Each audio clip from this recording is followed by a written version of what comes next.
Señores, ustedes saben lo que es tener un negocio y tener que pagar renta todos los meses, y tener que pagar luz, teléfono, empleado, infotec, o sea.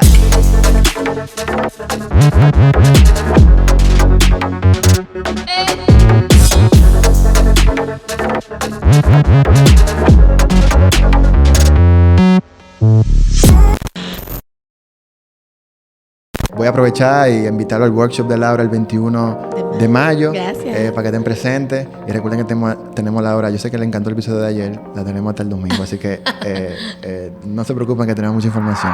El concepto de aversión o odio a la pérdida, demostrado por los psicólogos Daniel Kahneman y Amos Tversky, revela que las personas hacen más por miedo a perder que por deseo de ganar. Por ejemplo, si comparamos ganar $100 versus perder $100, la carga emocional hacia la pérdida es mayor. Por eso Selao Milos, un poeta, en un momento escribió algo que decía lo siguiente: el miedo es conocido como el cemento de las sociedades. El miedo a perder el trabajo, el miedo a resbalar de un peldaño de la escala social, impulsan al individuo a dar un mayor esfuerzo. Por esta razón, personas como Laura han sabido utilizar el miedo como una herramienta para impulsarse a lograr lo que quieren. Veamos su opinión sobre los miedos y cómo han manejado cada situación de miedo en su emprendimiento. El día de hoy, Laura, hablar dentro de tu transición, como cualquier persona que emprenda, no solamente en negocio, sino en la vida, siempre tiene miedos. Sí. Entonces, ¿cómo tú enfrentaste ese paso que diste a crear tu estructura de negocio y seguirla creando actualmente? O sea, ¿cómo tú manejaste el miedito inicial? ¿Cómo tú sobrepasaste eso? A mí personalmente el miedo nunca se me ha quitado, pero es un miedo que es un motor. Claro. Y que no es un miedo negativo, tú sabes, es un... claro, el inicial sí fue como bien como... Me dolía la barriga, yo no dormía. Yo recuerdo muy vividly la noche que yo me levanté. Eran las 3 de la mañana. Yo crucé el cuarto de mi mamá y mi papá. Yo levanté a mi papá, lo levanté. Y yo le dije, wait. Me dijo, ¿qué pasa? No puedo dormir. Y yo voy a hacerlo. Lo hace. Sí, yo me voy a cambiar, yo me voy a ir, sí, ya, lo voy a hacer. Pero yo tenía 4 días pisado hablando con mi papá. Mi papá es como mi papá es mi principal mentor. Pero además es como mi psicólogo. Pero él no es psicólogo, él es arquitecto. Pero él es psicólogo. Y yo tenía 4 noches. O sea, antes de irme a acostar, yo iba para el cuarto y ahí nos sentábamos en los sillones y hablábamos. Y entonces le decía mi inquietud, mi miedo, le contaba a mí si no sale bien y si...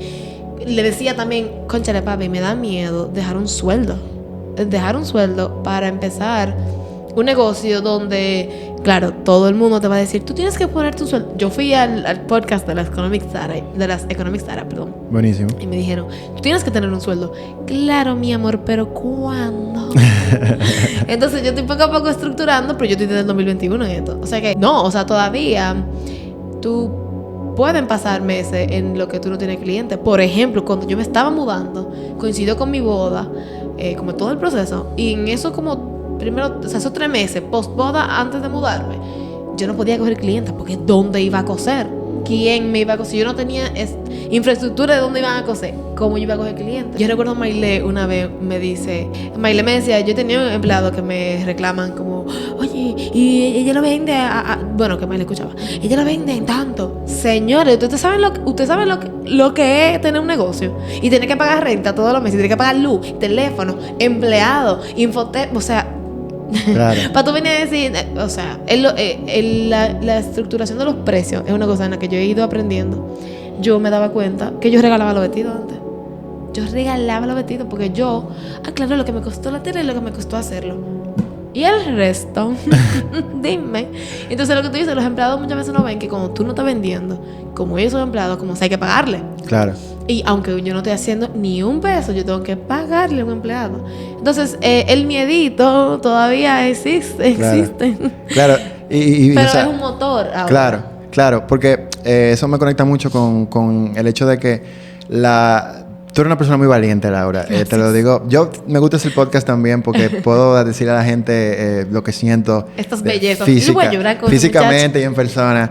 Tú eres una persona muy valiente y lo digo porque la definición que a mí me gusta de valentía es que no es la ausencia de miedo, sino hacerlo con todo y miedo. Como veremos a continuación, en la búsqueda de cómo superar los miedos, una técnica utilizada por Laura es verificar qué tanta evidencia hay de que ese miedo sea real, al mismo tiempo que analizamos de dónde procede ese miedo.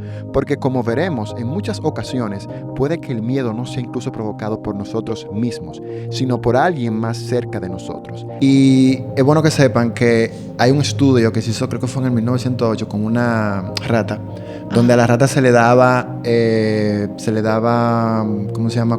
Se le daba choques eléctricos. Okay. Entonces, había una cantidad, a un nivel de choques eléctricos, la ponían en un laberinto, la rata salía del laberinto más rápido. Okay, o sea, se la buscaba para resolver. Claro. Ahora, a un nivel muy alto de voltaje, la rata no hacía nada y se quedaba fuera de movimiento. Lo que dejó claro que el nivel de estrés y de miedo, o de estrés generado por miedo, te puede servir de motor al nivel adecuado. Adecuado, 100%. Porque hay mucha gente que se estresa demasiado. Sí. Ahí entra también el hecho de que mucha gente no es tan tolerante al riesgo, claro. Que es algo muy importante a la hora de emprender, porque siempre es un riesgo constante, porque es algo que tú, como tú dices, yo tengo que pagar renta el mes que viene, tengo que sacar los cuartos obligados, claro. De donde sea, no hay una certidumbre, todo es incierto. Claro. Pero nada, o sea, decirte persona que eres muy valiente. Gracias, y a la persona que creo que le puede ayudar mucho a que el miedo le sirva de motor.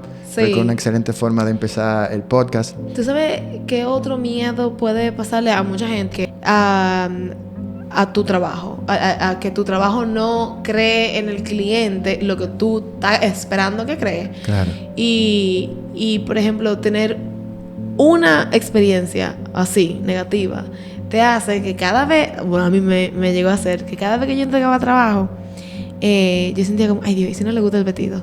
Ay Dios, si no le quedó como ella gustaba, como ella estaba esperando, ay Dios mío, yo siempre tenía ese miedito. Yo empecé a verme con una psicóloga, claro. Principalmente por una clienta, claro. Y cuando yo empecé como a indagar mucho en eso que me sucedió, yo me di cuenta que el problema ni siquiera era mi trabajo, y que yo había durado un año casi estresada y con miedo sobre mi trabajo por una persona, y el tema ni siquiera era mi trabajo.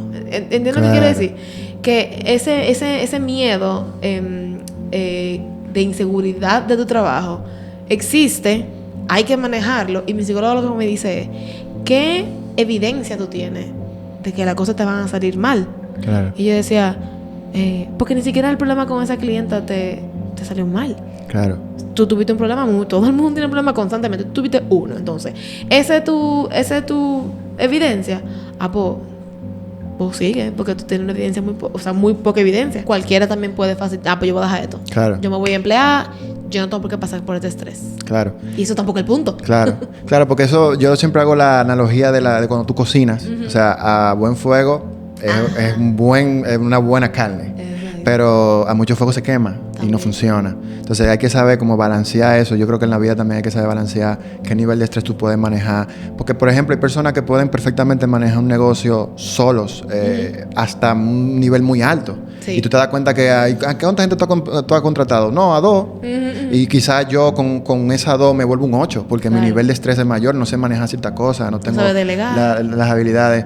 Entonces, sí, un tema muy interesante. De manejando los miedos, de verdad que no tiene desperdicio para todos ustedes. Claro, no se van, pero se transforman. Claro, y qué bueno también que tú dices que tú todavía lo tienes, claro. Porque yo entiendo que la vida siempre ha existido incertidumbre, y siempre hay incertidumbre. Sí. Y va a haber con todo. Claro. Y muchas personas, por ejemplo, que quizás otro tema, pero que dentro del emprendimiento siempre dicen de que, bueno, yo estoy en este empleo porque estoy seguro. ¿Seguro de qué? Si mañana puede venir una pandemia. Fíjate. Se sueltan. O sea, al final creo que muchas personas pueden tener una falsa seguridad de algo que realmente no es. Y por ejemplo, tú conectándolo con el miedo, que tú decías que tú tenías un miedo que aparentemente ni siquiera... O sea, tú tenías el miedo, pero no era algo tangible, no era algo... Exacto. Y era algo que no tenía que ver conmigo. Claro. Y bueno, conectando eso con otra frase que dice que... creo que fue de Sócrates, no recuerdo, que decía que uno le tiene más miedo a los pensamientos que a las realidades. Sí. Porque al final, 100%. el mayor nivel de miedo o de catástrofe que uno se crea no es ni cerca de lo que va a suceder. Exactamente. Pero eso nos paraliza porque también hay otro estudio ya médico que lo descubrió un premio Nobel de Medicina, chino creo que era, que en el estudio él decía que las mismas neuronas que se activan cuando tú vives una experiencia de miedo son las mismas neuronas que se activan cuando tú piensas en un escenario de miedo. En pocas palabras, el estrés que te genera pensar que algo te puede salir mal es el mismo estrés, te genera el mismo estrés que si te estuviera pasando. O sea, cuando tú dices voy por la calle y me pueden atracar y te imaginas eso, automáticamente te da estrés, te da miedo y te da el mismo nivel de estrés y miedo que si te estuviera pasando en vida real, a nivel neuronal.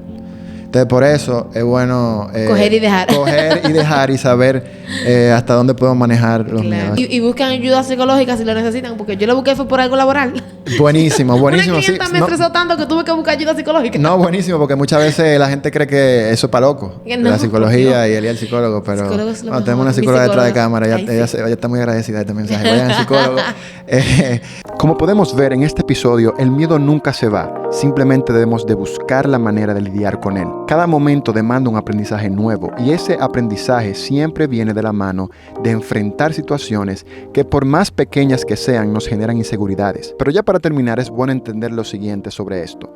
Estudios aseguran que el 91.4% de los miedos que pensamos en nuestra mente no se materializan. Así que la clave es enfrentarnos a esas situaciones, ya que siempre nos daremos cuenta que, como decía Sócrates, siempre le tendremos más miedo a nuestros pensamientos que a nuestras realidades. Y nada, señores, hoy es miércoles, seguimos mañana jueves con otro episodio más junto a Laura García. Adiós.